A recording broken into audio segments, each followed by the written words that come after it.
Alors, bonjour tout le monde, nous sommes le samedi 9 octobre.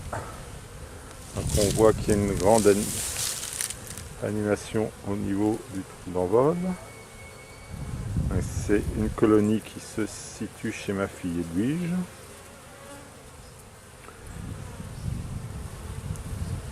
Et on va préparer la ruche pour l'hivernage. Voilà.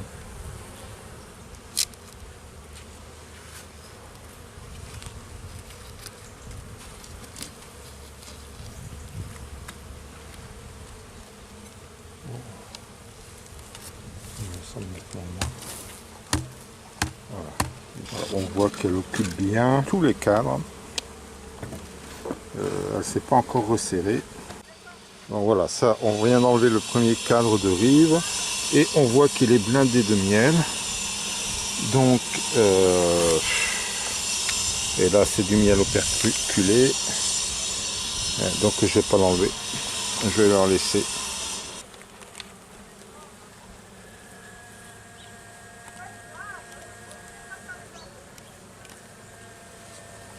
Celui-là il est lourd, je le sens déjà.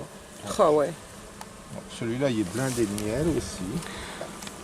Donc malheureusement je ne vais pas réduire parce que si je réduis il faut que j'enlève de la boue. Et avant l'hiver, c'est pas le but. Ah ouais, celui-là.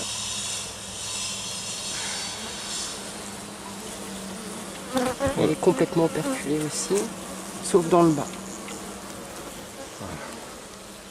Voilà. Il y a du miel partout. Non, non, bon, on leur laisse, tant pis. On la laisse comme ça. Je ne réduis pas. De toute façon, l'isolation faite par les cadres de miel est importante aussi. On va les laisser comme ça.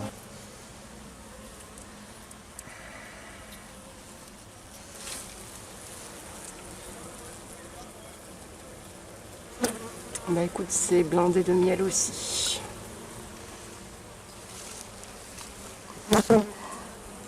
Il y a encore un peu de couvain, plus grand chose, ça c'est sûr, mais la reine continue à pondre. Ouais, la reine continue à pondre. Ok, tant pis.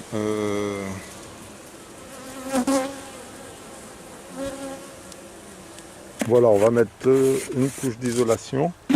Alors l'intérêt d'avoir des toits chalets, bah, c'est qu'on peut mettre une belle couche d'isolation. Donc voilà.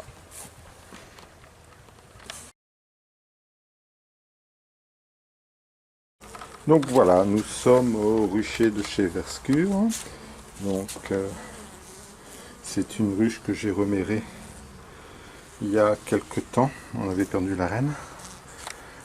Donc ici je vais garder pour la préparer pour l'hivernage et réduire un peu le volume. Alors déjà elles sont très calmes, donc ça c'est déjà un bon signe.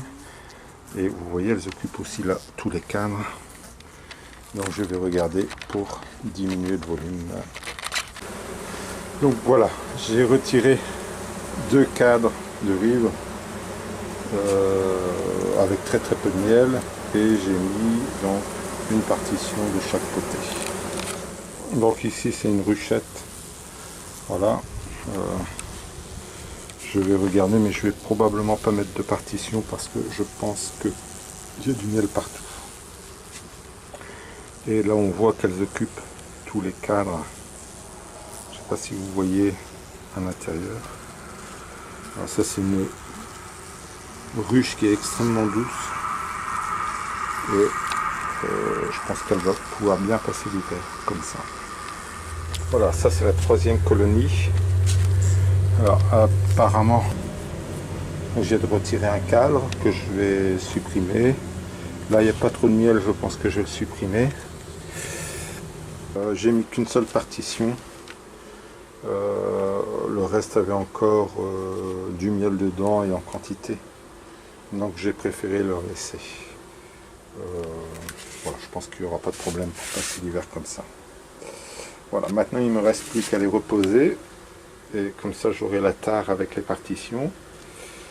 À mettre correctement les planchers Là, on va les mettre convenablement. Voilà, on va les retourner pour passer l'hiver. Et donc je pense qu'elles seront bonnes pour passer l'hiver. Si jamais on a encore des jours de bon temps d'ici un mois, au mois de décembre, etc., on pourra peut-être faire une visite supplémentaire. Mais là, j'ai vu qu'il n'y avait pas beaucoup de couvains. Donc ce qui veut dire qu'il va faire froid les prochaines semaines. Voilà. Et vous voyez, j'ai une partie de mon rucher qui s'est envolée. Mais bon, c'est pas grave, c'est la porte. J'aurais dû la consolider avant ce que je vais faire. Allez, reste plus que le rucher à la maison.